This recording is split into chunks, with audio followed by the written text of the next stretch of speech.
The call came in at 2:17 a.m. The city was asleep, wrapped in the kind of silence that only exists between storms. Detective Sarah Holden had just poured her third cup of coffee when the red light on the dispatch console began to blink. She rubbed her eyes, weary from a 14-hour shift. "Holden here," she answered, static. Then a faint, trembling voice. "Please." "Help me."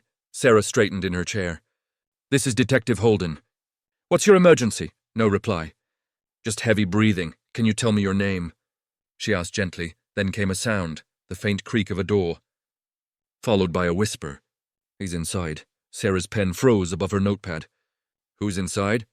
But before she could finish, the line went dead. She stared at the receiver for a long moment. Wrong number, maybe. A prank call? She'd heard her share of those. But something about the voice. It didn't sound fake. It sounded terrified. She replayed the call through the system. The audio was distorted, filled with static. But she caught fragments, a woman's voice, the sound of rain, and what she thought was a ticking clock. She ran a quick trace. The call originated from 47 Willow Lane. Her heart skipped. That address was familiar. She grabbed her coat, radio, and keys, then stepped into the cold rain. The house stood alone at the edge of a wooded lot, its paint peeling and porch light flickering weakly. Sarah parked, flashlight in hand, and approached. "Hello, police department." No answer. She tried the door, unlocked. Inside, the air smelled of damp wood and old dust. The clock on the wall ticked loudly, just like in the recording. Rain dripped through a crack in the ceiling, landing in a small metal bucket with a soft plink. Plink. Plink. She swept her flashlight across the room, overturned furniture, shattered glass, an open front window, and then she heard it. A faint voice from somewhere deeper in the house. "Please." "Help me," Sarah froze. "Ma'am, this is the police. Keep talking so I can find you." The voice didn't respond, but the whispering continued, echoing faintly from the hallway. She followed it down a narrow corridor lined with family photos. Most were faded, but one caught her eye. A woman with dark hair, smiling, holding a little girl. The same voice echoed again. "He's inside." Sarah's flashlight flickered. Her radio hissed to life with static. "Dispatch to Holden. Status check." She pressed the button. "I'm at the location. House appears abandoned, but..." The radio cut off mid-sentence, and then the voice came again. But this time it wasn't over the phone. It was behind her. She turned sharply. Nothing but shadows. Her pulse hammered in her ears. She took a slow breath and stepped into the next room, the kitchen. Plates were scattered across the floor. The back door was wide open, rain blowing in. That's when she noticed a trail of muddy footprints, small, barefoot, leading toward the basement. Sarah followed carefully, her light trembling slightly in her hand. The basement door creaked open, revealing a staircase descending into darkness. Each step groaned beneath her weight. Halfway down, her radio crackled again, but this time it wasn't dispatch. It was the woman's voice. "Please."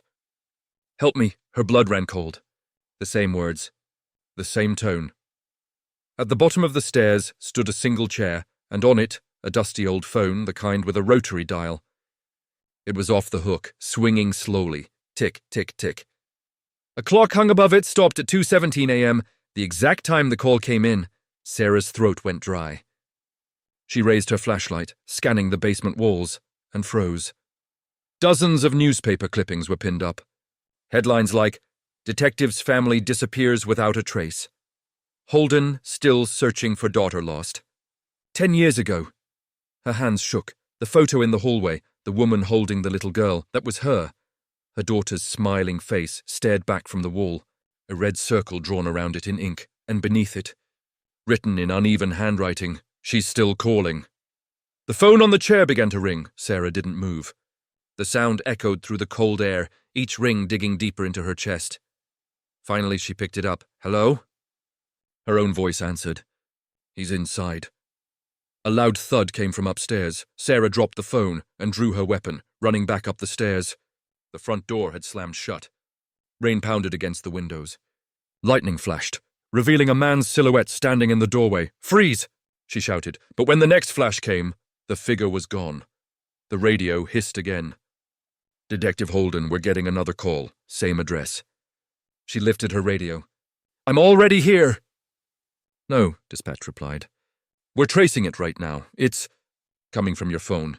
Sarah's heart stopped. She looked down. Her phone was glowing. On the screen, incoming call. From Detective Sarah Holden. Her hands trembled as she answered. A faint voice whispered back, He's inside! Behind her, the clock ticked once. Twice. Then stopped.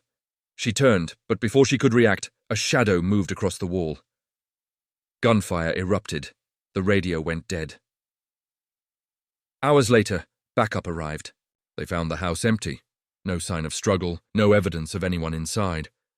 The basement phone was still off the hook, swinging slowly. The last incoming call on record at 2:17 a.m. from Detective Sarah Holden's own number.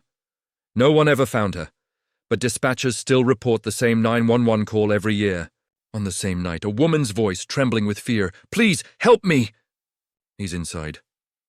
If this story gave you chills, hit like and subscribe for more cinematic 911 mysteries every week. Your support helps bring more dark stories to life.